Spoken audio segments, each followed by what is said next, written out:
Lifestyle Radio.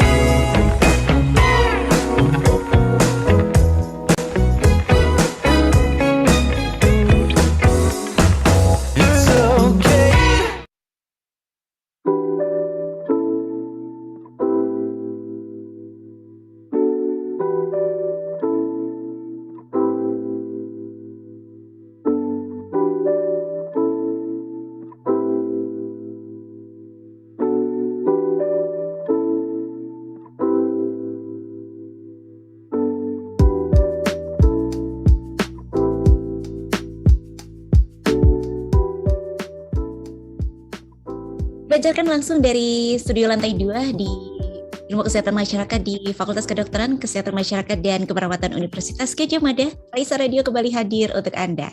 Halo Sobat Sehat, selamat sore semuanya. Baik Anda yang memantau Raisa Radio melalui radio aplikasi streaming, dan juga selamat sore nih untuk Sobat Sehat yang pada kesempatan siang menjelang sore ya sebetulnya. Ini sudah memantau di radioindonesiasehat.com. Tak lupa juga selamat sore untuk Anda yang sudah menanti topik menarik di sore hari ini. Siang tadi cukup panas ya Sobat Sehat. Mungkin Anda juga merasakan pada saat mungkin Anda berpindah dari gedung satu ke gedung yang lain di FKKMK cukup panas. Dan kayaknya kalau panas-panas tuh enaknya tuh makan sesuatu yang seger-seger. Nah, buah-buahan atau mungkin sayur-sayuran juga bisa dibuat makan siang. Nah, banyak cara untuk menikmati buah dan sayur dengan cara yang nikmat, tapi enggak enak gitu. Nah, salah satunya Anda bisa meminum jus gitu ya siang hari ini, atau mungkin salad buah jadi idola juga nih di kantin-kantin nih. Nah, pas banget Sobat Sehat karena sore hari ini kita akan bicara tentang tips mengelola dan mengonsumsi buah dan sayur. Dan ternyata besok tanggal 1 Juli Sobat Sehat kita memperingati Hari Buah Sedunia. Nah, sore hari ini kita akan maknai bersama Hari Buah Sedunia, bagaimana mengelola dan mengonsumsi buah dan sayur. Dan kami telah hadirkan untuk Anda, Sobat Sehat yang sudah ditunggu-tunggu. Mungkin Anda sudah tidak asing lagi. Ada Ibu Afiria Ermamilia, Sarjana Gizi, Magister Gizi, Registered Dietitian dari Departemen Gizi Kesehatan FKKMK UGM. Dan akan ditemani oleh Ibu Maria Wigati, Master of Public Health dari Departemen Gizi Kesehatan FKKMK UGM. Tentunya untuk Anda, Sobat Sehat, Anda masih boleh bergabung bersama dengan kami sampai dengan nanti jam 4 sore. Selamat menyimak sembari santai. Boleh dilanjutin minum jusnya ya sore hari ini. Dan untuk Sobat Sehat di radio, Anda boleh mengirimkan pertanyaan melalui WhatsApp. Dia juga boleh juga untuk Sobat Sehat yang di Zoom, boleh resign atau dituliskan di kolom chat. Selamat menyimak Sobat Sehat. Waktu saya berikan ke Ibu Maria. Silakan Ibu. Baik, selamat sore Mbak Galuh, selamat sore Ibu Afi, dan juga selamat sore Sobat Raisa, dimanapun Anda berada. Ya, pertama-tama ya mengucapkan selamat sore. Ini tadi sudah disampaikan oleh Mbak Galuh bahwa memang sore hari ini cuacanya cukup panas, enak sekali untuk kita minum jus gitu ya, segar-segar. Dan memang topik hari ini itu sangat menarik sekali dan kita juga telah ditemani oleh Ibu Afi yang saya percaya adalah narasumber yang cocok untuk topik pada kesempatan sore hari ini. Ya, mungkin Bu Afi untuk kesempatan selama 1 jam mendatang saya akan menemani Ibu untuk kita mendiskusikan topik yang menarik ini mengenai sayur dan buah. Dan mungkin ini pertanyaan pertama ini Bu Afi. Kita sering sekali ya mengetahui bahwa sayur dan buah itu adalah primadona untuk makanan sehat. Sering sekali apabila kita ingin mengonsumsi makanan sehat, itu yang paling dianjurkan adalah konsumsi sayur dan buah. Akan tetapi masyarakat itu sering juga Ibu mengatakan, oh saya susah ini saya nggak mau makan sayur dan buah karena memang mudah busuk gitu, susah untuk disimpan. Nah kira-kira Bu Afi apakah ada kiat-kiat khusus gitu agar sayur dan buah ini bagaimana metode penyimpanannya sehingga dapat bertahan lama dan kandungan gizinya dapat terjaga? Ya, baik. Terima kasih Mbak Maria dan juga teman-teman yang setia menyimak ya Raisa Radio. Nih senang sekali besok Hari Buah Sedunia nih, luar biasa. Ya, tadi kalau disampaikan Mbak Maria, ini memang buah dan sayur nih ya, sesuatu yang penting sekali ya. Dan memang kadang kita kalau sebagai ibu-ibu, kadang tuh saya membeli buah dan sayur juga rada-rada ini ya, takut kalau segera busuk gitu ya, karena memang dia masuknya adalah bahan makanan yang fresh gitu. Nah, secara umum memang penyimpanan buah dan sayur perlu memperhatikan suhu ya. Jadi memang ada buah dan sayur tertentu yang memang harus kita jaga kelembapannya, kemudian sirkulasi udaranya gitu ya.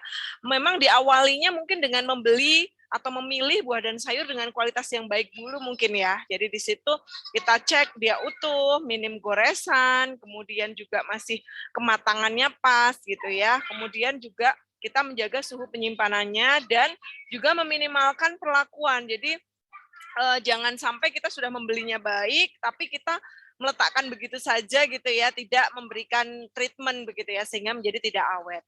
Nah, memang kalau kita lihat penyimpanannya secara umum ya, kita bilang secara umum memang di suhu rendah ya, di kulkas kurang dari 3 derajat, itu memang memberikan aktivitas minimal untuk enzim perusak atau yang membuat dia busuk lebih cepat begitu ya.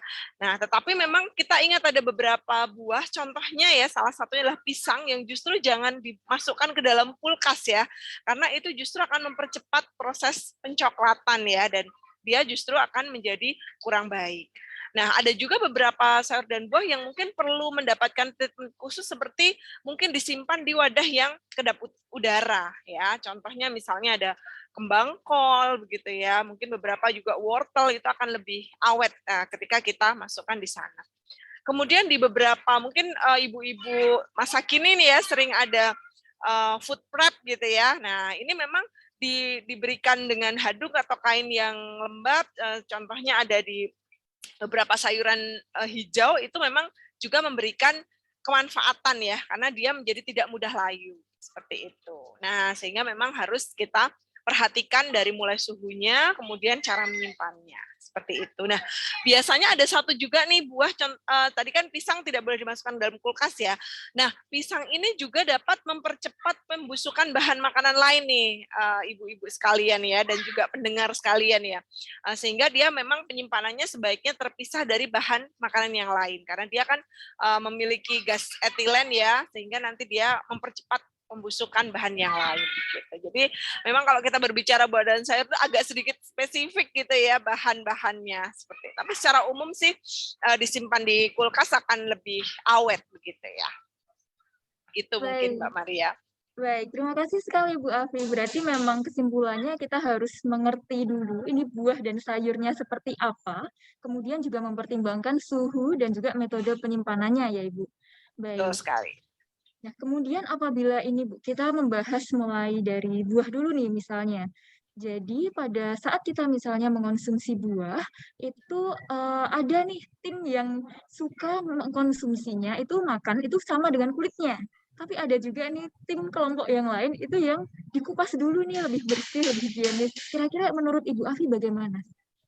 Ya, memang sih beberapa buah itu di bagian kulitnya mengandung zat-zat yang penting ya. Salah satunya mungkin antosianin ya, dia antioksidan, antiinflamasi. Nah, ini banyak ada pada buah apel, anggur gitu ya, stroberi, pir. Nah, memang ini kalau memang tadi kita mencari kemanfaatannya, mungkin buah ini cukup dicuci bersih saja, kemudian kita bisa makan bersama kulitnya. Nah, tetapi ingat ya, pendengar sekalian, sebaiknya memang kita perlu melihat seberapa bagaimana kondisi dari buah tersebut. Kalau memang di situ mungkin sudah terlalu matang atau mungkin ada bagian-bagian tertentu yang mungkin lebih kotor begitu ya, yang dengan dicuci saja tidak bisa bersih, mungkin ada beberapa bagian yang memang harus dibersihkan atau dipotong. Tapi memang kalau kita secara kemanfaatan ya tidak perlu dikupas, dicuci bersih, dan di terakhir kalau biasanya saya nih membilas dengan air matang ya di terakhir kali, karena kan kalau kita cuci air mentah kemudian langsung kita konsumsi kan air mentahnya ini kan sesuatu yang belum matang ya. Nah, kalau saya biasanya terakhir saya bilas dengan air yang matang, baru kemudian dipotong dan dikonsumsi gitu. Jadi memang kemanfaatannya akan lebih banyak. Tapi kalau teman-teman, ini untuk buah yang bisa dimakan kulitnya ya, tapi kalau misalnya seperti pisang ya harus dikupas gitu ya. Nah, kemudian kalau teman-teman misalnya, saya lebih prefer dikupas lah gitu, karena mungkin tidak yakin gitu ya dengan proses pencucian, atau mungkin ada hal-hal yang merasa lebih aman gitu ya dengan dikupas, saya kira juga tidak ada masalah gitu. Baik, terima kasih Ibu. Ya memang ini perlu diperhatikan jenis buahnya terlebih dahulu ya Ibu. Jangan sampai misalnya pisang karena kita ingin kemanfaatannya, kulitnya juga ikut kita makan. Ya walaupun mungkin bisa gitu ya, tapi perlu Bisa. teknik-teknik tertentu untuk nanti agar lebih aman seperti itu. Baik Ibu, Ya. apabila kita tadi sudah membahas mengenai buah, sekarang kita akan coba untuk membahas mengenai sayur. Nah, Ya. menurut Ibu Afi, apabila ini sayur gitu ya, sayur yang sudah dimasak, itu apakah jika dipanaskan kembali itu masih baik atau aman untuk dikonsumsi? Nah, ini terkait memanaskan kembali, ini lagi-lagi juga tergantung beberapa jenis sayur yang dimasak ya. Jadi memang ada beberapa jenis, tapi memang secara umum ya, saya kira kalau memang perlu dipanaskan ya cukup 1 kali saja ya, ibu-ibu dan pendengar sekalian. Jadi jangan sampai sudah dipanaskan tidak habis dipanaskan lagi, karena ada banyak vitamin larut air terutama ya yang akan hilang dengan proses pemanasan tersebut. Nah, sehingga memang saran saya kalau memang bisa dipanaskan ya cukup sekali saja. Nah, kemudian selain turun nutrisinya ya, kita tahu beberapa sayuran di Indonesia ini kan dimasak dengan santan ya. Nah, santan ini ketika dia dipanaskan terus-menerus nih, nah pendengar sekalian kita tahu dia akan keluar minyak ya. Nah, sehingga ini kan lebih kurang sehat gitu ya dibandingkan dengan santan yang masih segar. Nah, saya kira pemanasan ini tidak bisa berulang kali gitu. Kalau lebih baiknya memang kita bilang ya harusnya fresh gitu ya, fresh kemudian dikonsumsi. Tapi kalau terpaksanya memang bahan-bahan makanan tersebut akan dipanaskan atau mungkin sayurnya ini memang sayur yang ketika dipanaskan itu secara tekstur masih baik, kemudian juga secara komposisi juga memberikan kemanfaatan gitu ya, maksimal 1 kali saja gitu kalau ingin dipanaskan. Karena tadi zat-zat gizinya selain vitamin larut air juga beberapa mineral ini banyak yang hilang seperti itu. Baik, terima kasih Bu Afi. Ini semoga Sobat Raisa yang mendengarkan baik di Zoom ataupun melalui radio ya, itu bisa memahami kembali bagaimana nih untuk pemanasan sayur yang baik seperti itu. Memang tidak boleh berulang kali. Ya, Bu Afi, apabila kita membahas nih mengenai sayur dan buah, itu apakah ada jumlah yang khusus gitu untuk sayur seberapa atau untuk buah seberapa? Ataukah lebih baik ada salah satu yang lebih banyak di antara yang lain? Monggo Ibu. Baik, ini terkait pedoman konsumsi buah dan sayur ya Mbak Maria. Jadi kalau kita kembali ke pedoman gizi seimbang nih para pendengar setia sekalian ya, kita di dalam pesan gizi seimbang atau pedoman gizi seimbang di situ tertulis cukup buah-buahan ya, banyak makan sayur dan cukup buah-buahan. Nah, kalau dilihat dari kalimat tersebut, kita bisa mengasumsikan atau bisa secara literally gitu ya, secara kalimat gitu. Itu ya jelas yang harus lebih banyak adalah sayurannya. Buah-buahan harus dikonsumsi juga, tapi jumlahnya cukup. Jadi tidak boleh berlebihan ya. Jadi di situ memang perbanyak sayuran dan cukupi buah-buahan. Nah, kalau kita berbicara tentang porsi di situ ya, di dalam pedoman gizi seimbang juga kita ada isi piringku ya. Isi piringku itu menyebutkan setengah dari piring kita itu memang harus berisi sayuran dan buah-buahan setiap kali makan. Ya, tetapi memang di situ kalau nanti secara visual teman-teman melihat isi piringku ya di pedoman gizi seimbang, setengah itu ketika dibagi 2 itu tetap lebih banyak yang yang sayur. Nah, jadi memang 2/3 isi piringku itu adalah sayuran dan buah-buahan itu adalah 1/3 dari isi piringku. Nah, jadi kalau membayangkan nih ya, karena ini deskriptif saja, silahkan dibayangkan. Jadi ada piring, setengahnya itu adalah sayur dan buah, tetapi porsi sayurnya lebih banyak daripada buahnya. Itu kalau secara satu isi piringku. Kalau secara total dalam satu hari ya, di situ juga disebutkan sebenarnya jumlah secara total itu akhirnya akan lebih banyak yang sayuran. Ya, jadi di situ kan 400 sampai 600 ya. Nah, kita lihat di situ 2/3-nya memang lebih banyak diisi oleh sayuran. Jadi 1/3-nya baru buah-buahan seperti itu. Jadi porsinya memang cukup banyak gitu ya kalau kita berbicara tentang sayuran. Baik, menarik sekali, Bu. Kira-kira untuk jumlah tersebut apakah sama ya, Bu, untuk semua kelompok umur? Ataukah mungkin untuk anak-anak berbeda, untuk dewasa berbeda? Gitu? Ya, betul sekali Mbak Maria. Jadi memang untuk anak-anak lebih sedikit ya, di pedoman gizi seimbang juga maksimal 300 gram ya untuk anak-anak. Bahkan di anak-anak yang masih MPASI, kalau kita melihat kebutuhan seratnya, itu sedikit sekali. Ya, biasanya kita melihatnya adalah dari jumlah kalori. Setiap 1000 kalori biasanya kalkulasi untuk seratnya mungkin hanya sekitar sepuluhan gram ya, jadi memang tidak terlalu banyak. Jadi ibu-ibu memang buah dan sayur itu penting gitu untuk anak-anak, tapi ketika dia fase MPASI kebutuhannya itu sedikit gitu, jadi tidak dipaksakan kemudian harus makan sayur dan buah yang cukup banyak. Justru di situ yang perlu kita kejar adalah proteinnya gitu. Tapi bukan berarti kemudian tidak diberikan sayur dan buah ya, harus tetap diberikan secara cukup.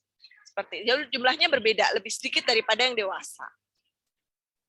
Baik, terima kasih Bu Afi. Ya, pembahasan mengenai sayur dan buah ini memang sepertinya sangat menarik perhatian ini Bu, karena ada beberapa pendengar setia dari Radio Raisa itu sudah menyampaikan pertanyaan. Ini mungkin mohon izin ya Ibu, saya akan sedikit merangkum dari pertanyaan-pertanyaan yang sudah disampaikan. Yang pertama Ibu, kita mengenal ya ada jenis sayuran ya, semacam salad atau mungkin di sini disampaikan sayur terancam itu menggunakan sayuran yang mentah. Nah, itu kira-kira tingkat keamanannya nih bagaimana nih menurut Ibu Afi? Dan ini mungkin menyambung juga ya Bu, terkait dengan sayur masih. Kira-kira waktu yang pas untuk merebus sayur itu seberapa lama Ibu? Ya, mungkin dua itu dulu saja Bu Afi. Ya. Silakan Ibu. Baik, terima kasih ya. Memang ini di beberapa sayuran asli Indonesia ya, menu Indonesia ini banyak sekali menu-menu yang sifatnya itu dari sayuran mentah. Nah, kalau dari secara keamanan pangan ya, memang sayuran mentah itu punya resiko terhadap beberapa mikrobia ya, yang sifatnya itu patogen dan juga beberapa yang memang sifatnya itu lebih berbahaya pada kondisi tertentu, misal pada ibu hamil. Nah, sehingga saya rasa kalau memang ingin sekali mentah gitu ya, pastikan kondisinya memang kondisi yang sehat, yang kondisi yang tidak sedang beresiko gitu ya. Nah, hindari kalau memang pendengar setia ini sedang hamil gitu ya, atau program hamil, sebaiknya hindari yang makanan mentah. Nah, sebaiknya memang yang paling aman adalah tidak mentah-mentah banget gitu ya. Kalau tadi terkait dengan merebus sayuran, kita biasa sebut dengan blanching ya. Jadi blanching ini adalah yang paling aman sebenarnya untuk sayuran. Jadi bukan mentah yang benar-benar mentah, karena memang mentah ini lebih beresiko tadi ya terhadap keamanan pangannya. Tapi juga kalau memang saya masih ingin yang agak crispy-crispy gitu ya, sayurannya kriuk-kriuk, segar gitu. Nah, metode blanching ini yang paling aman, yang paling baik gitu. Jadi blanching tadi terkait juga berapa lama merebus sayuran ya. Kalau hanya blanching, saya kira dia cukup mendidih saja, kemudian dimasukkan, kemudian langsung diangkat dan ditiriskan. Nah, ini dia paling tidak sudah mematikan berbagai macam kuman ya yang ada dalam sayuran tersebut. Nah, kemudian kalau tadi terkait berapa lama, saya kira juga tergantung jenis sayurannya ya. Prinsipnya adalah sayuran itu tidak boleh terlalu lama dipanaskan ya. Ya kalau saya sampaikan sih ya tergantung kebutuhan. Kalau memang anak-anak gitu ya yang memang dia secara tekstur tuh harus lunak, ya mau tidak mau kita fokusnya adalah di tekstur. Tapi kalau kita mau fokus dengan vitamin, mineral yang memang tidak terlalu banyak hilang, ya mungkin jatuhnya adalah masih krenyes-krenyes gitu ya, nggak sampai yang terlalu lembek begitu. Nah itu sekali lagi tergantung jenis sayurannya. Saya kira seperti itu. Yang penting kita tahu teksturnya itu sudah seberapa perlu kita memasaknya gitu. Tapi prinsipnya di blanching saja sudah aman gitu. Jadi tidak perlu khawatir seperti itu. Baik, terima kasih banyak Ibu Afi. Pertanyaan tersebut diajukan oleh Ibu Rianti dan juga Ibu atau Bapak Agung ya. Semoga sudah menjawab atau misalnya ada lagi yang ingin didiskusikan dapat disampaikan kembali kepada tim dari Raisa Radio. Ya, dan Ibu di sini terdapat pertanyaan lebih lanjut. Ini disampaikan oleh Ibu Niken Indraswari. Beliau menanyakan mengenai kentang ini, Bu. Apakah kentang itu lebih bagus dikonsumsi tanpa dikupas? Dan kemudian tadi sebenarnya menyambung ya dari pertanyaan dari Bapak atau Ibu Agung sebelumnya, apakah ada sayur-sayuran tertentu yang justru lebih bagus itu tanpa dikupas? Silakan Bu Afi. Baik. Ya, tadi kalau terkait dengan kentang ya memang banyak disampaikan kulit kentang ini bermanfaat ya. Karena dia mengandung banyak sekali zat apa ya istilahnya itu zat aktif lah ya yang diperlukan oleh tubuh kita. Nah, tetapi sekali lagi saya sampaikan kalau terkait dengan kentang tadi tetap harus dicucinya bersih gitu ya kalau memastikan dengan kulitnya gitu. Karena memang kentang ini kan hidupnya di dalam tanah ya. Nah, kita tahu secara kontaminan dia kontaminan fisik. Jadi kalau nanti terlalu banyak tanah yang ada di sana, kita tidak membersihkannya dengan baik, ya sebaiknya dikupas saja. Tetapi kalau memang tadi, saya sudah yakin dia bersih, sudah saya sikat-sikat gitu ya, misalnya sudah dibersihkan dengan baik, ya silahkan kalau prefer untuk mengonsumsi dengan kulitnya. Nah, kalau tadi terkait dengan sayuran apa yang cocok dikonsumsi dengan kulitnya, saya kira ya semua sayuran kalau kita mentreatmentnya dengan baik, proper gitu ya, dan dia secara kontaminan fisiknya itu bisa hilang dengan baik, saya kira tidak masalah begitu. Ya, jadi memang bisa-bisa saja dikonsumsi bersama kulitnya, saya kira seperti itu. Baik, memang yang paling penting itu dalam hal persiapannya dulu ya Ibu Afi, dan Betul memastikan sekali. sayur ataupun buah yang dikonsumsi itu selalu aman. Baik, Ya. Ibu, ini ada satu pertanyaan dari Ibu Siska Putri. Ini menanyakan tentang temannya nih Bu. Jadi teman dari Ibu Siska ini tidak suka makan buah dan sayur. Nah, apakah nutrisi zat gizi dari sayur dan buah tersebut apakah bisa digantikan dengan metode lain? Di sini dicontohkan misalnya dengan minum suplemen vitamin. Oke, ya ini yang sering saya sampaikan ya, bahwa kita mau melihat apanya dulu. Kalau kita membicarakan tentang sayur dan buah secara holistik, buah dan sayur, mau tidak mau sayur dan buah ini harus dimakan dalam bentuk sayur dan buah. Tidak ada yang bisa menggantikan fungsi dari sayur dan buah. Karena kalau kita berbicara sayur dan buah secara utuh, itu tidak bisa kita pisah-pisahkan antara vitamin, mineral, serat, dan zat aktif yang non-vitamin, tapi dia diperlukan. Contohnya antioksidan, itu kan tidak semua dari vitamin atau mineral ya antioksidan itu. Ada zat-zat tertentu yang memang disebut antioksidan.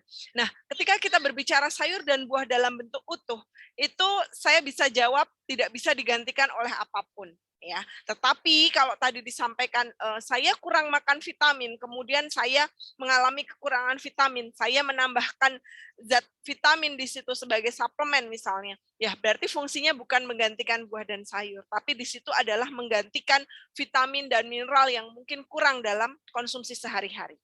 Ya, jadi kalau dibilang bisa menggantikannya, saya kira tidak ya, karena memang kalau memang dia tidak suka sayur dan buah, mau tidak mau harus belajarnya adalah mengonsumsi sayur dan buah itu, gitu, membiasakan konsumsi tersebut. Jadi tidak bisa yang saya tidak suka sayur dan buah, oke saya akan mengonsumsi suplemen egg gitu. Itu tidak bisa, karena zat-zat aktif dalam sayur dan buah itu tidak hanya berupa vitamin atau mineral yang secara terpisah itu ada dalam suplemen. Jadi dia memang punya fungsi yang khusus ya, spesifik gitu.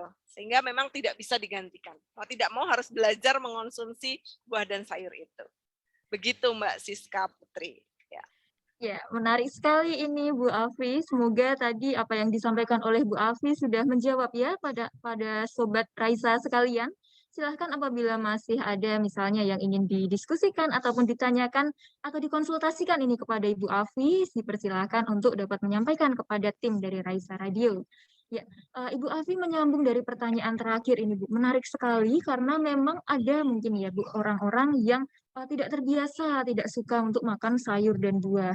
Nah, kira-kira apa sih Bu kalau misalnya kita makan sayur dan buah, itu manfaat yang kita rasakan segera, itu apa ya Bu? Sehingga mungkin bisa memotivasi nih, kalau misalnya ada Sobat Raisa di sini yang mungkin belum terbiasa, belum suka untuk mengonsumsi sayur atau buah. Silakan Bu Afi. Ya, oke. Yang paling langsung bisa dirasakan adalah yang terkait dengan serat ya. Dia kan mengandung serat ya, sehingga rasa kenyang lebih lama, tidak mudah lapar, itu salah satu fungsi yang langsung bisa kita rasakan ya, karena dia mengandung serat ya. Kemudian dari serat yang baik cukup, tadi kita menjadi buang air besarnya lebih lancar dan teratur. Itu mau tidak mau langsung bisa kita rasakan ya, dengan jumlah yang cukup tentunya ya. Nah, itu dua hal itu saya kira sudah bisa mengubah hidup kita gitu ya, dalam artian sudah bisa memberikan dampak yang signifikan gitu pada kehidupan sehari-hari kita. Rasa kenyang itu akhirnya memberikan kenyamanan di saluran cerna kita, kemudian juga BAB lebih lancar, itu juga kenyamanan juga bagi kita karena kita bisa makan lebih nikmat, lebih enak gitu ya. Nah, dan juga kita menjadi lebih enjoy gitu ya.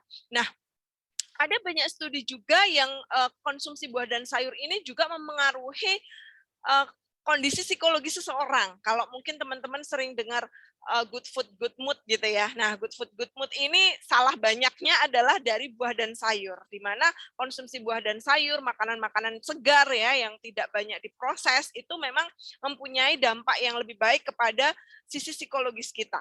Gitu. Kalau beberapa riset bahkan bisa mengurangi kecemasan, depresi gitu ya, dibandingkan dengan kalau kita banyak mengkonsumsi yang ultra processing food atau makanan-makanan yang sifatnya western food gitu, yang dia banyak diproses dengan berbagai macam tahapan gitu ya. Nah, sehingga memang ini efek dari sayur dan buah ini sangat penting.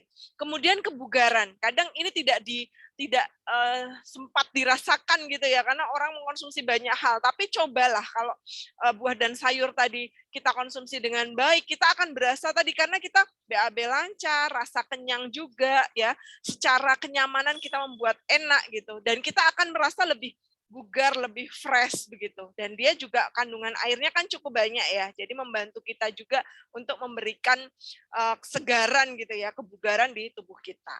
Nah, sehingga memang kalau yang tidak terbiasa sih mungkin akan sangat merasakan bedanya gitu ya. Nah, silahkan bagi teman-teman yang penasaran, silahkan bisa dicoba gitu ya, treatment konsumsi buah dan sayur ini. Iya, patut dicoba sekali ya ini Bu. Memang kalau misalnya kita rutin mengonsumsi sayur dan buah secara teratur, itu memang diharapkan ya kualitas kehidupan kita sehari-hari itu semakin meningkat begitu. Dan kemudian Bu Alfi berlawanan dengan hal tersebut Ibu. Tadi kita merekomendasikan ini silahkan dicoba treatmentnya, kita rutin mengonsumsi sayur dan buah. Nah sekarang kita mendiskusikan yang lawannya ini. Apa yang akan terjadi jika kita kekurangan sayur dan buah? Jika kita misalnya tidak makan sayur dan buah dalam jangka waktu yang lama, namun tidak untuk dipraktekkan. Silakan Bu Alfi. Ya, yang karena tadi yang paling berdampak adalah pada kesehatan saluran cerna kita, itulah juga yang akan berdampak pertama kali. Ya, disadari atau tidak, kita akan menjadi lebih jarang buang air besar. Kita disadari atau tidak, kita akan merasa tidak mudah kenyang ya, jadi kita akan mudah merasa lapar gitu. Nah, sehingga memang ini yang paling cepat gitu ya dirasakan ketika kita tidak mengonsumsi sayur dan buah dengan cukup. Selain itu, karena di sayur dan buah tadi mengandung banyak vitamin, mineral ya yang diperlukan oleh tubuh, salah satu yang nampak juga sistem imun kita. Ya, mungkin teman-teman merasa sudah saya cukup protein, cukup makan gitu ya, tanpa buah dan sayur, imun itu kan bisa bisa terwujud begitu ya. Tetapi ingat, kita punya sistem imun itu sangat canggih gitu ya. Dia juga perlu mineral, vitamin yang cukup banyak dari sayur dan buah. Sehingga biasanya yang akan nampak juga sering mudah sakit, walaupun sakit-sakit ringan ya, seperti misalnya flu gitu ya, batuk, flu ya. Ini akan lebih mudah diserang gitu ya, karena memang sayur dan buah ini sumber vitamin dan mineral. Nah, selain itu juga kita berhadapan juga dengan resiko-resiko yang lebih lanjut ya, jangka panjang. Ada penyakit-penyakit yang sifatnya kronik ya, ada terkait dengan metabolisme lemak, kemudian kanker ya, diabetes dan lain sebagainya. Kebugaran juga ya, sesuatu hal yang mungkin kadang karena kita bekerja itu pagi sore ya tidak terlalu memperhatikan, tapi itu akan sangat berdampak. Nah, sehingga obesitas juga menjadi salah satu tantangan ya, atau salah satu ancaman mungkin ya ketika kita tidak mengonsumsi sayur dan buah dengan cukup. Ya, mungkin itu Mbak Maria. Wah, banyak sekali ya Ibu ini risiko-risiko kesehatan yang mungkin terjadi apabila kita tidak mengonsumsi sayur dan buah. Ya, Sobat Raisa, terima kasih sekali atas beberapa pertanyaan yang sudah masuk ya ini melalui kolom Zoom Group Chat.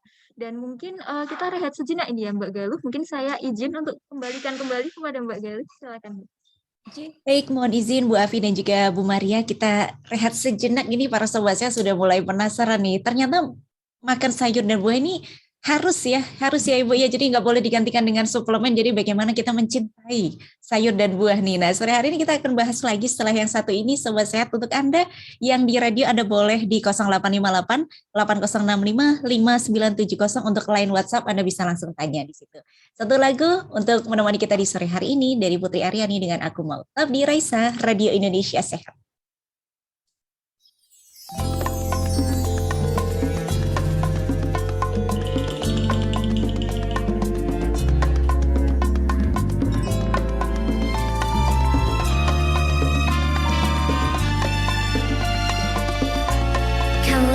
cinta, luluh termangu rasa mereka. Jadikan ku delima, merah rona pesona. Ku bangun istana, berukir puisi pujangga cinta. Ku peluk sang malam, bisikan kepada alam. Benar-benar rasa mencari jawaban hati. Oh kasih, aku mau hanya dia saja. Mimpi-mimpi menjelma kenyataan. Aku mau terima segalanya bersemi mentari jiwa.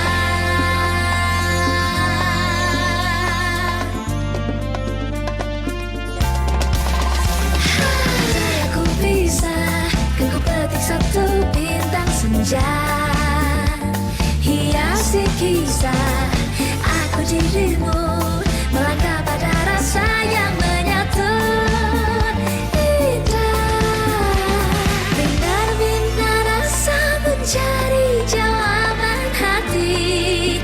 Oh kasih, aku mau hanya dia saja. Mimpi-mimpi menjelma kenyataan. Aku mau terima segalanya bersemi mentari jiwa.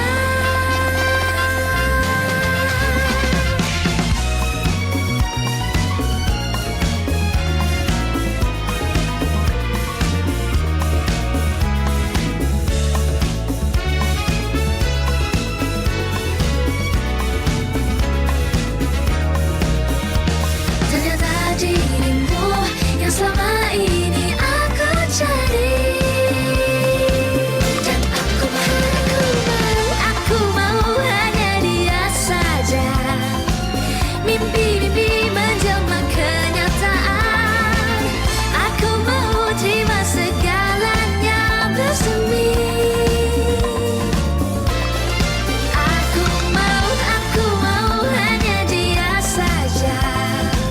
Mimpi-mimpi menjelma kenyataan. Aku mau terima segalanya bersemi mentari jiwa.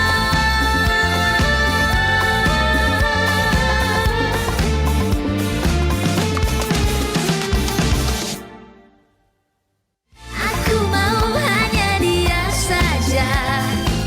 Mimpi-mimpi menjelma kenyataan.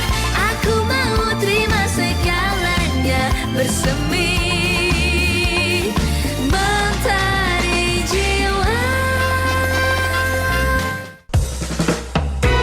Raisa, Radio Indonesia Sehat. Healthy Lifestyle Radio.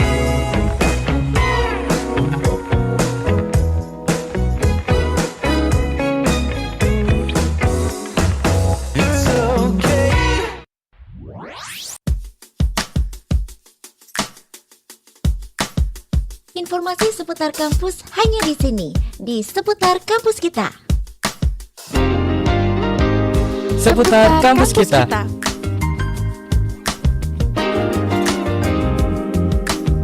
Halo Sobat Sehat, sudahkah Anda berolahraga hari ini? Biasanya Sobat Sehat melakukan olahraga apa nih? Dan di mana? Selain olahraga di rumah, di taman, atau di gym center, Sobat Sehat juga bisa melakukan olahraga di kampus kita, di FKKMK UGM. Terdapat beberapa sarana yang bisa ditemukan dan digunakan di kampus kita, seperti jogging track dengan rute yang banyak dikelilingi oleh pepohonan, lapangan basket, dan futsal untuk Sobat Sehat yang suka berolahraga kelompok, serta terdapat pula tenis meja. Tak hanya sarana olahraga outdoor saja yang dapat Sobat Sehat gunakan di kampus kita. Bagi Sobat Sehat yang ingin berolahraga namun tidak ingin terpapar matahari secara langsung, dapat berolahraga dengan menggunakan sepeda fitness yang terdapat di dalam ruangan, tepatnya ada di Gedung Ilmu Kesehatan Masyarakat. Setelah berolahraga, lalu merasa lelah dan haus, Tenang saja Sobat Sehat dapat beristirahat di berbagai tempat yang nyaman seperti gazebo dan taman yang dapat dengan mudah Sobat Sehat temukan di FKKMK UGM. Selain itu, Sobat Sehat juga dapat mengambil air minum yang telah tersedia di berbagai titik di FKKMK UGM. Untuk melihat berbagai kegiatan dan mendapatkan info lainnya tentang FKKMK UGM, Sobat Sehat bisa mengunjungi Instagram di @fkkmkugm.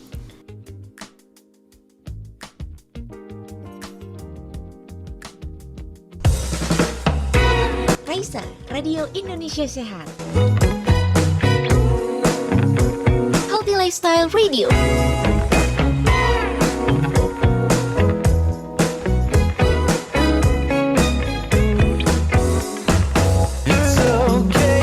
Baik Sobat Sehat, Anda masih bersama dengan Raisa, Radio Indonesia Sehat. Yang baru saja bergabung, kami sapa dulu selamat sore Sobat Sehat untuk Anda yang memantau Raisa Radio dimanapun Anda berada. Anda sedang berada dalam program kami di Bincang-Bincang Santai. Topiknya menarik yaitu mengenai tips kelola dan konsumsi buah dan sayur. Yang sudah suka buah dan sayur nih, biar lebih semangat lagi, biar kita lebih tahu lagi gimana mengelola yang baik dan biar gizinya lebih baik lagi di dalam tubuh kita. Yuk kita simak kembali Sobat Sehat, dan kembali lagi kami ingatkan untuk Anda yang mau bergabung masih ada kesempatan di 0858 8065 5970. Dan masih bersama dengan kami semua ada Bu Afiria dan juga Bu Maria. Masih di situ Ibu Afi dan juga Bu Maria. Masih Mbak Galuh. Oke deh, dan Sobat Sehat mari kita simak kembali. Waktu saya kembalikan ke Ibu Maria, silakan Ibu. Baik, terima kasih sekali Mbak Galuh atas kesempatannya. Ya, Ibu Afi, mohon izin untuk kembali melanjutkan dari diskusi kita sebelumnya, Ibu. Dan di sini sudah masuk ini, Bu, satu cerita dari Ibu Sasha Puspita. Saya mohon izin untuk menceritakan kembali, yang itu mengenai bahwa beberapa waktu yang lalu Ibu Sasha ini melihat banyak promo buah impor murah. Dalam ini kasusnya adalah anggur, dan orang-orang banyak yang membeli. Tetapi ternyata ada tetangga dari Ibu Sasha yang ketika makan itu kemudian diare. Nah, kira-kira bagaimana ya Ibu Afi cara untuk mengenali buah yang aman dikonsumsi? Karena dari cerita dari Ibu Sasha ini, buah yang waktu itu dipromokan itu nampak segar-segar semua warnanya. Ya, terima kasih banyak Ibu Afi. Terima kasih pertanyaannya. Ini cerita yang sering terjadi ya.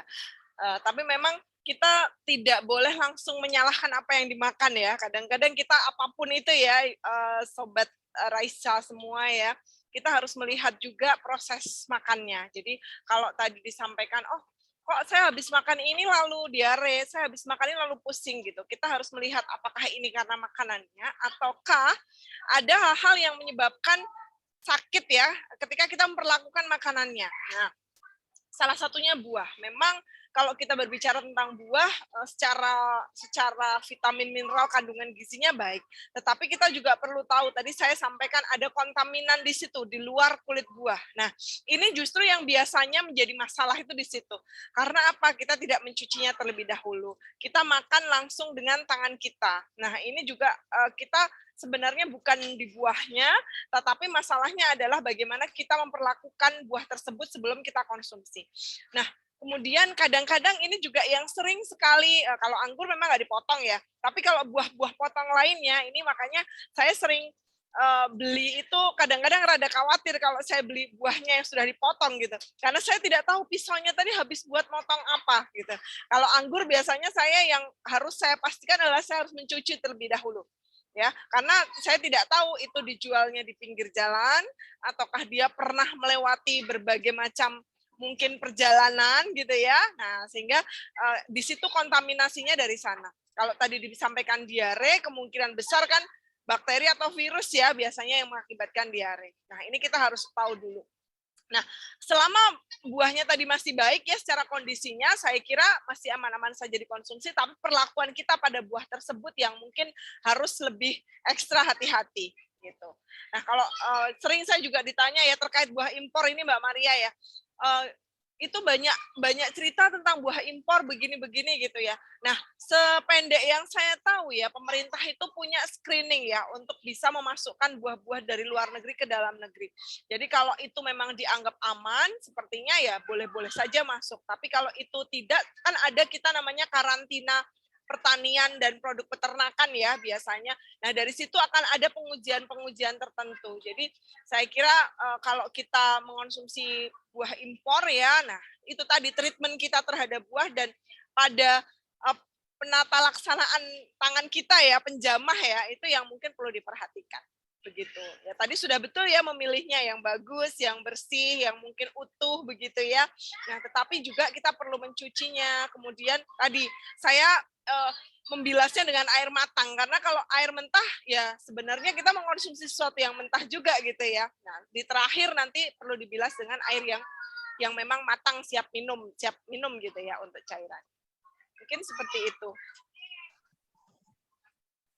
Baik, terima kasih sekali Ibu Afi. Semoga sudah menjawab ya Ibu Sasha untuk pengalamannya. Terima kasih sekali sudah diceritakan. Dan memang selain dari buah-buahan tersebut, kita juga perlu mengetahui perlakuan apa yang kita berikan terhadap buah ataupun sayuran ini, karena itu sama-sama menjamin keamanannya begitu ya Ibu. Tidak hanya dari segi apakah buahnya masih segar atau mungkin sudah busuk seperti itu. Ya, Ibu Afi, mungkin mohon izin ini ada satu komentar lagi dari Ibu Lia, yaitu menanyakan apakah ada Ibu jenis-jenis sayur dan buah yang sebaiknya dikonsumsi atau sebaiknya dihindari ketika proses diet. Nah, di sini mungkin yang dimaksud diet adalah diet penurunan berat badan seperti itu. Terima kasih, Ibu. Ya, pada prinsipnya ketika kita berdiet itu adalah terkait jumlah kalori. Jadi kalau pada buah dan sayur sebenarnya ini cukup rendah ya kalorinya kalau kita lihat secara keseluruhan ya konsumsi buah dan sayur ini dibandingkan dengan konsumsi sumber makanan yang lain, dia akan menghasilkan kalori yang lebih rendah. Jadi tidak ada yang secara spesifik kemudian harus dihindari karena mengagalkan diet gitu ya. Nah, kecuali nih ya Sobat Raisa Radio semua, yang diambil itu adalah buah-buahan yang memang tinggi kalori. Contoh nih ya, durian. Nah, ini kan memang tinggi gula dan juga akhirnya kan kalorinya jauh lebih tinggi dibandingkan mungkin buah-buah atau sayur lain yang memang mengandung serat lebih banyak. Gitu. Selama kita mengonsumsinya ini cukup beragam ya dengan jumlah yang cukup, saya kira tidak ada yang perlu dihindari gitu. Jadi prinsip penurunan kebutuhan pun ya kita yang penting adalah jumlah kalori yang masuk. Jadi sangat-sangat dianjurkan untuk kita mengonsumsi buah dan sayur yang beragam gitu. Jadi beragam, bergizi seimbang itu prinsipnya. Jadi tidak ada yang perlu dihindari sebenarnya. Begitu. Baik, terima kasih banyak Ibu Afi. Dan mungkin menyambung ya Ibu dari topik tersebut terkait dengan diet untuk penurunan berat badan nih Ibu. Kira-kira apakah ada nih tips dari Ibu Afi bagaimana kita mengolah sayur dan buah begitu ya, agar kandungan gizinya itu terjaga, namun tidak hanya kandungan gizinya saja, tapi juga nikmat ketika kita konsumsi. Oke, ya. Pada prinsipnya memang kita harus kalau saya bilang membuat katalog itu kayaknya terlalu ribet ya, tapi sebenarnya itulah yang bisa dilakukan. Jadi kita seperti apa ya, mengumpulkan kira-kira apa saja sih makanan-makanan yang berasal dari buah yang mungkin ragamnya itu cukup banyak. Karena biasanya masalah di kita adalah bagaimana menu itu menjadi tidak monoton. Nah, sebenarnya itu aja. Ya, tadi sebenarnya di Indonesia cukup banyak ya, kayak ada lotek, ada salad ya, pecel dan lain sebagainya. Mungkin sup sayuran itu cukup banyak, sup sayur maksud saya ya. Itu cukup banyak yang bisa dilakukan. Sehingga yang pertama adalah mengeksplor dulu ya ragam pengolahan sayur dan buah ya berdasarkan tentunya kemampuan ya kalau saya bilang. Jadi jangan memaksakan suatu saya harus makan salad. Nah, padahal isian salad itu tidak pernah kita beli gitu ya atau jarang kita temui bahkan ya secara bahan. Tadi akses itu tidak hanya ekonomi tapi juga mengakses sehari-hari kita ketemu apa tidak gitu ya bahan tersebut. Kemudian pengolahannya dibuat apa? Kemudian kita akhirnya punya beberapa jenis katalog tadi ya, mungkin tidak secara tertulis, tapi kita punya, saya punya beberapa jenis yang harus saya buat atau saya olah gitu, agar tidak mudah bosan tadi. Karena prinsipnya kalau beragam itu sebenarnya membuat kita kayak menantang kita gitu ya. Habis ini saya masak apa ya? Habis ini sayurnya saya apakan ya? Itu challenge banget gitu. Sehingga itu akan membuat kita nikmat gitu untuk menyantapnya. Jadi ada challenge hari demi hari. Kemudian memang tadi dari mulai pemilihan, penyimpanan ya, pilihlah yang fresh, simpan tidak terlalu lama ya. Kemudian pemasakannya juga tadi kalau sudah punya katalog hidangan atau menu, sebaiknya pilih yang memang dia tidak banyak diproses ya, terutama pada suhu tinggi karena tadi sayuran memang dia akan mudah cepat sekali rusak, turun kandungan zat gizinya apabila dimasak dengan suhu yang tinggi. Sehingga memang mau tidak mau secara bahan kita pilih, kemudian penyimpanannya juga harus yang tepat, dan juga pemasakannya juga harus yang baik. Nah, sehingga ini yang bisa kita lakukan. Sehingga nanti kita tetap bisa menjaga kandungan gizinya, tapi makannya juga enak. Gitu. Dan sebenarnya nih ya teman-teman ya, kita tuh kadang suka terkungkung dalam istilah tidak boleh gendut gitu ya, atau tidak boleh naik berat badan. Padahal kalau kita itu sudah mengecek status gizi kita, status gizinya baik ya, apalagi nih para remaja nih ya, mahasiswa nih ya, sering sekali saya lihat, kamu tuh status gizinya baik loh, kenapa terus apa-apa jadi nggak boleh, saya bilang.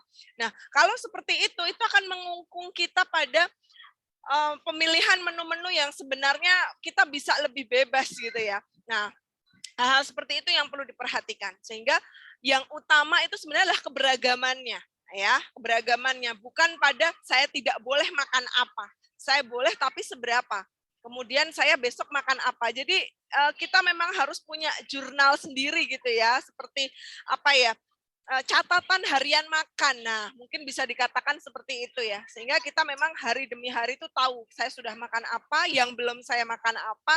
Nah, hal-hal itu aja yang perlu untuk kita selalu ingat gitu. Untuk diri kita sendiri minimal ya.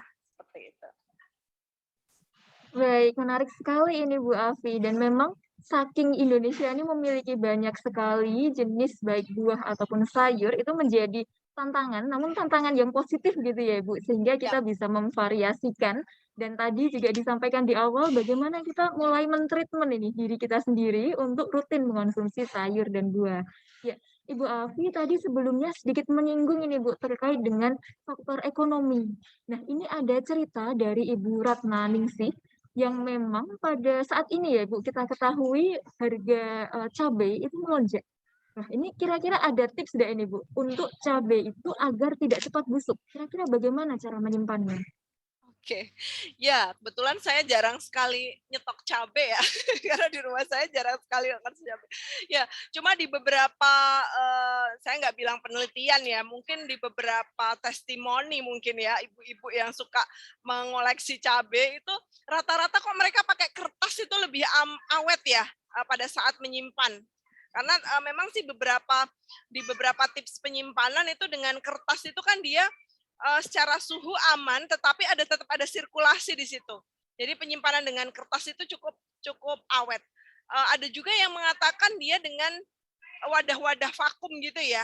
Nah, prinsipnya sih katanya ujung cabangnya itu tidak dicopoti dulu gitu ya, karena itu akan membuat lebih awet ya. Nah, monggo ibu-ibu, saya kebetulan pengalamannya sedikit ya terkait menyimpan cabai, tapi saya lihat di beberapa memang kalau dia ujung batangnya itu tidak banyak dilepas, nah dia ini lebih tahan lama. Dan juga tadi penyimpanannya dengan kertas itu lebih awet gitu, karena dia kan menyerap kelembaban yang berlebih ya di cabai tersebut.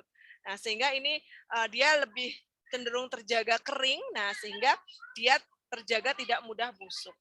Semoga membantu ya Ibu ya. Baik, terima kasih Bu Afi. Ya, ini semoga Sobat Sehat Raisa yang suka mengolah sendiri ya cabai di rumah, namun memang karena harganya sekarang sedang melonjak, itu bisa dicoba nih beberapa tips dari Bu Afi. Dan kepada Ibu Ratnaningsih semoga sudah menjawab ya Ibu. Ya, Ibu Afi, mungkin kita akan melanjutkan kembali ini ke topik diskusi mengenai konsumsi sayur dan juga buah. Nah, kira-kira Ibu apabila kita mengonsumsi sayur dan buah, itu apakah ada kata yang berlebihan begitu Bu? Karena tadi dianjurkan sebaiknya banyak atau sebaiknya setengah porsi piring begitu ya Ibu. Nah, kira-kira apakah ada kata berlebihan dalam hal konsumsi sayur dan buah? Dan apabila kita misalnya ada berlebihan itu tadi ya Bu Afi, apakah berbahaya Ibu untuk tubuh? Ya, kalau secara umum jumlah total ya sejauh ini tidak ada bukti yang menunjukkan konsumsi buah dan sayur itu secara berlebih itu berbahaya bagi tubuh. Tetapi kalau kita mengonsumsinya hanya satu jenis ya, itu ada beberapa yang memang kalau berlebih itu cukup berbahaya. Salah satu contohnya tadi saya sampaikan buah durian ya. Nah, buah durian ini karena kandungan gulanya cukup tinggi ya, ini memang dan juga dia kan termasuk buah yang bergas ya. Nah, sehingga ini karakter si buah itu tadi yang membuat ketika seseorang mengonsumsi berlebih dia menjadi berbahaya untuk dirinya, ya. Tapi belum tentu itu berbahaya untuk orang lain. Kadang-kadang secara spesifik itu berbeda karena dikatakan berlebih secara porsi di satu orang mungkin berbeda dengan di orang lain. Tapi ketika kita mengonsumsinya cukup beragam ya, saya kira tidak ada yang secara spesifik khusus kemudian berbahaya. Ya, tapi memang tadi ketika kita mengonsumsi buah dan sayur sangat besar, sangat banyak, itu kecenderungannya adalah kita tadi merasa kenyang, penuh gitu ya. Sehingga khawatirnya adalah kemudian tidak mengonsumsi zat gizi yang lain. Salah satunya adalah ada protein, ada mungkin sumber-sumber karbohidrat gitu ya. Sehingga memang kalau kita kembali ke pedoman gizi seimbang ya memang mau tidak mau ya semua zat gizi itu harus terpenuhi dengan baik. Seperti itu, sesuai dengan isi piringku tadi. Seperti itu. Ya, memang berarti ini dapat saya simpulkan bahwa prinsipnya itu tidak hanya satu jenis begitu ya Bu Afi. Baik itu konsumsi sayur ataupun konsumsi buah dan juga jangan dilupakan ini walaupun buah dan sayur itu sehat tetapi ada sumber-sumber makanan lainnya seperti protein ataupun juga sumber karbohidrat dan juga sumber lemak gitu ya Ibu misalnya. Ya. Baik. Bu Afi menindaklanjuti hal tersebut Ibu. Kira-kira apakah ada kondisi misalnya ada sakit tertentu yang tidak dianjurkan untuk mengonsumsi sayur dan buah, baik itu secara umum ataupun sayur atau buah tertentu gitu. Ya, baik. Kalau secara umum memang di beberapa kondisi ya, seperti kondisi misalnya pada kondisi bedah saluran cerna atau operasi saluran cerna ya, yang memang dia mensyaratkan ada pentahapan serat di sana ya, karena memang kondisinya ada operasi mayor ya, operasi besar di saluran cerna yang memang dia tidak boleh langsung diberikan serat yang cukup tinggi, itu tentunya buah dan sayur menjadi sesuatu yang wajib untuk dipertimbangkan gitu ya, kapan dia boleh diberikan atau tidak. Nah, itu tentunya dengan kolaborasi tim medis kapan dia boleh diberikan gitu. Kalau di rumah sakit insya Allah sudah sesuai. Kemudian yang kedua ada kondisi gagal ginjal kronik yang memang ada masalah ginjal yang secara irreversible atau tidak bisa kembali seperti awal, itu membuat ginjal kita mengalami penurunan fungsi ya untuk melakukan fungsi sebagai alat ekskresi. Nah, karena di dalam sayur dan buah itu kan kaliumnya cukup tinggi ya, sehingga memang pada kondisi gagal ginjal kronik itu tidak boleh berlebih jumlah kaliumnya ya. Salah satunya adalah dari sumber buah dan sayur, sehingga jumlahnya itu memang biasanya akan dibatasi. Nah, selain buah dan sayur sebagai sumber kalium juga, karena buah dan sayur beberapa kan mengandung cairan yang cukup tinggi juga ya. Nah, pada kondisi gagal ginjal kronik biasanya jumlah cairan ini juga dibatasi. Sehingga perlu adanya pembatasan juga dalam jumlah dan sayur, buah dan sayur. Kemudian ada kondisi-kondisi tertentu gangguan saluran cerna yang secara spesifik memang seseorang itu tidak bisa mencerna jenis buah atau sayuran tertentu ya, misalnya di irritable bowel syndrome, Crohn's disease, atau mungkin alergi-alergi atau intoleransi terhadap buah dan sayur tertentu, itu memang mau tidak mau ya harus tidak mengonsumsi gitu, karena memang secara fungsi tubuhnya memang ada masalah. Kemudian tadi kalau terkait dengan secara spesifik biasanya pada kondisi gangguan saluran cerna ya, seperti diare yang kronik gitu ya, atau mungkin akut ya, berlebih gitu ya diarenya.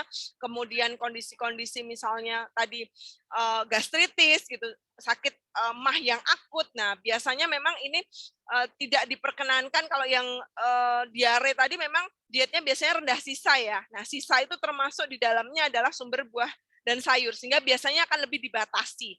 Dipilih buah dan sayur yang memang tidak mengandung sisa cukup banyak. Kemudian kalau yang gastritis, kemudian ketidaknyamanan saluran cerna, biasanya tadi buah dan sayur yang sifatnya bergas, itu biasanya lebih dibatasi. Begitu. Jadi memang itu pada kondisi-kondisi klinis ya itu memang perlu dilakukan pembatasan atau mungkin dihindari untuk beberapa waktu tertentu. Seperti itu. Baik, jadi memang ada ya Sobat Sehat Raisa, di sini ada kondisi-kondisi sakit tertentu yang memang ada jenis-jenis sayur atau buah yang entah itu dihindari atau mungkin dimodifikasi. Dan apabila mungkin di sini ada Sobat Sehat Raisa yang mungkin agak kebingungan begitu ya, mungkin juga bisa langsung menanyakannya kepada ahli gizi ataupun juga dokter yang terkait. Ya, Ibu Afi, di sini kita tidak terasa sampai di penghujung acara, tetapi mungkin ada satu pertanyaan ini Bu, sebagai pamungkas diskusi kita yang menarik pada sore hari ini, yaitu terkait dengan kombinasi buah dan sayur, Ibu. Apakah ada kombinasi buah dan sayur yang tidak dianjurkan ketika kita ingin makan bersamaan? Ya, pada prinsipnya kalau secara interaksi gizi ini hampir tidak ada ya. Jadi tidak ada masalah kita sebenarnya mengonsumsi buah dan sayur secara bersamaan. Karena kalau dibilang ada zat-zat tertentu, kita tuh punya enzim bermacam-macam. Ketika kita mengonsumsi satu jenis makanan, sebenarnya itu bukan hanya mengandung satu jenis saja zat gizi yang ada di dalamnya. Ya, pada prinsipnya ketika kita mengonsumsi beraneka ragam dengan kombinasi, saya kira tidak ada masalah ya. Kecuali ada satu yang memang dia secara ya boleh. Secara jumlah itu memang khusus gitu ya, maksudnya jumlah yang ini jauh lebih tinggi ya. Contohnya sumber-sumber folat sumber-sumber yang dia fosfat yang tinggi atau beberapa jenis sayuran yang dia bisa menghambat kalsium misalnya. Nah, tentunya ini tidak bisa dikonsumsi dengan jumlah kalsium yang juga tinggi atau suplemen misalnya. Nah, ini tentunya saling menghambat ini yang tidak diperkenankan. Tapi selama itu dikonsumsi dengan jumlah yang benar, yang tepat gitu, saya kira tidak ada kombinasi yang berbahaya begitu ya untuk dimakan secara bersama-sama. Seperti itu. Baik, terima kasih banyak Ibu Afi atas pencerahannya. Ya, terima kasih kembali juga ya kepada Sobat Sehat Raisa di sini yang sudah menemani diskusi pada kesempatan sore hari ini. Mungkin pertanyaan tersebut adalah penutup bagi diskusi kita yang sangat menarik dan mungkin kita sambung di lain waktu. Saya mohon izin untuk mengembalikan sesi ini kepada Mbak Galuh. Silakan. Baik, terima kasih banyak Ibu Afi dan juga Ibu Maria telah memberikan ilmunya pada sore hari ini. Sehat-sehat selalu Ibu dan juga salam untuk keluarga di rumah Ibu. Terima kasih banyak. Dan sore hari ini Sobat Sehat seperti ditantang gitu ya sama Bu Afi dan juga Bu Maria nih untuk kita mengeksplor tidak hanya tempat-tempat tertentu saja, hidden gem gitu ya. Tapi kita juga boleh mengeksplor buah-buah di Indonesia yang ini sangat-sangat banyak. Mungkin Sobat Sehat ada yang belum pernah menjumpai atau memakan buah kesemek. Nah, ini juga macam-macam ternyata buah-buah di Indonesia ini kita perlu coba dan kita jelajahi bersama. Dan terima kasih banyak atas kebersamaan Anda, Sobat Sehat yang di radio, yang di website maupun di Zoom. Terima kasih atas partisipasinya. Dan untuk Anda yang ketinggalan, tenang saja Anda boleh mengakses kembali melalui Spotify kami di Raisa Radio Indonesia Sehat. Semoga bermanfaat Sobat Sehat dan juga selamat mengeksplor buah-buah di Indonesia dan semangat memperbaiki gizi kita ya. Terima kasih banyak dan kita jumpa lagi di lain waktu, lain kesempatan. Informasi seputar Raisa Radio bisa Anda dapatkan di Instagram kami di @raisa_radio_ugm. Terima kasih banyak Ibu Afi dan juga Ibu Maria. Hati-hati di jalan Ibu Maria. Salam sehat dan pamit dulu Sobat Sehat. Wassalamualaikum warahmatullahi wabarakatuh.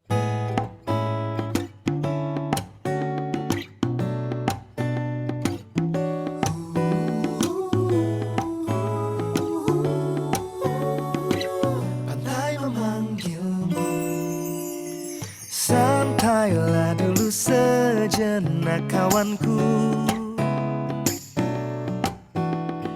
Tinggalkanlah semua masalahmu.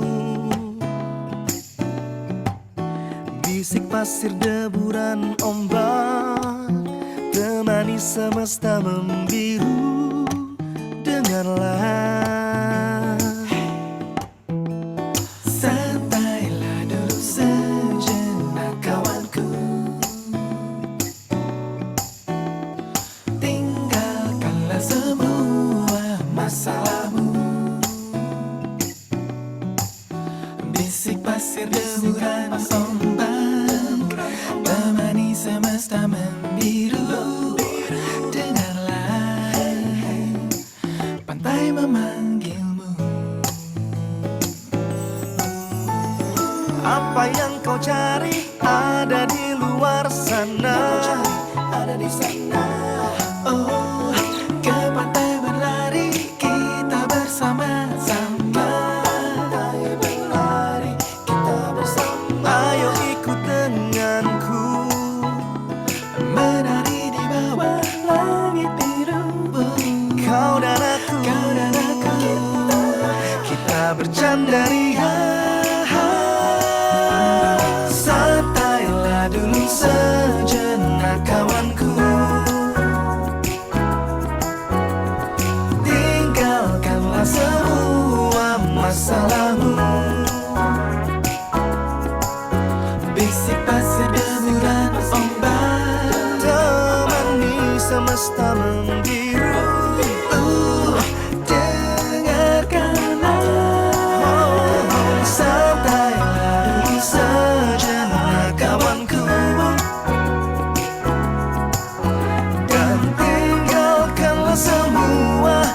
desir deburan ombak